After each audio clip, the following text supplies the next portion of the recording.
a weird title, right? Surprise. I mean, I'm sure many of you in here probably have a good idea about what I'm going to talk about. Or maybe some of you think it's going to be about birthdays. However, that's just it. The fact that many of you in here, just by looking at this title, are going to make assumptions about what I'm going to say. Now, I'm sure all of us here have met a new person and started making assumptions about them, or you've gone into a certain activity or a situation with a ton of different expectations. Now, of course, that's not always a bad thing. We just have the tendency to do it. And I was the same way. I, too, would make assumptions about people or things and go into situations and activities with so many different expectations. But just last summer, that's where that all changed. So I worked at a day camp last summer for kids with cancer and their siblings. And after the rigorous training that I had gone through, I assumed that my job was going to consist of talking to the kids and learning more about their treatments and their experience with cancer, or being a shoulder to cry on, feeding them a snack or two, and then playing some games with them, go swimming with them, and then go home. Until 2 weeks into this camp, I got paired with a young girl, and for this story, we're going to call her Jane. Now, Jane was born with Down syndrome, and the counselors described her to me as, she is 5, but she functions and thinks like she's 2. That came out of nowhere. I mean, I assumed that I was going to be working at a camp for kids with cancer. I never thought I was going to get paired with someone with Down syndrome. But regardless of the fact, that night I went home and I did all the research that I felt I needed to know on how to take care of someone like Jane.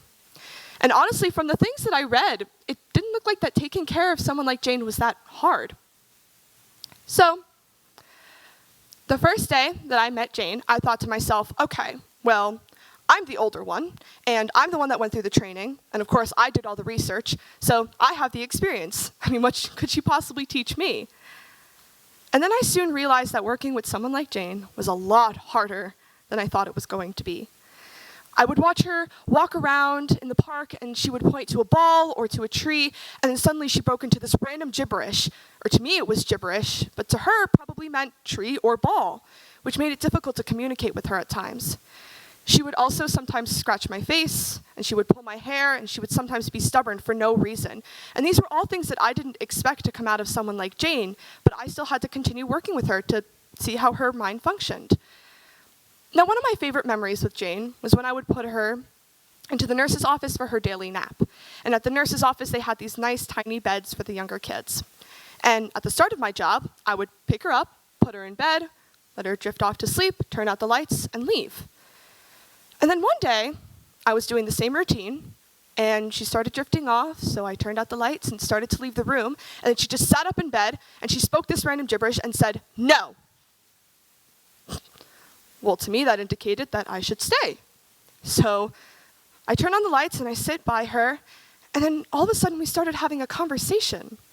One that consisted of her gibberish language and saying no or yes sometimes, and then me responding. Little something like this. She would speak her gibberish, and she would use all these hand motions, and she would show facial expressions, and then she would leave pauses for me to respond, and I would say, "Wow, really? And then what happened?" And then she would just keep talking, and she would say yes and no, shake her head, nod, and then I would say, "I can't believe that happened. How crazy." Yeah.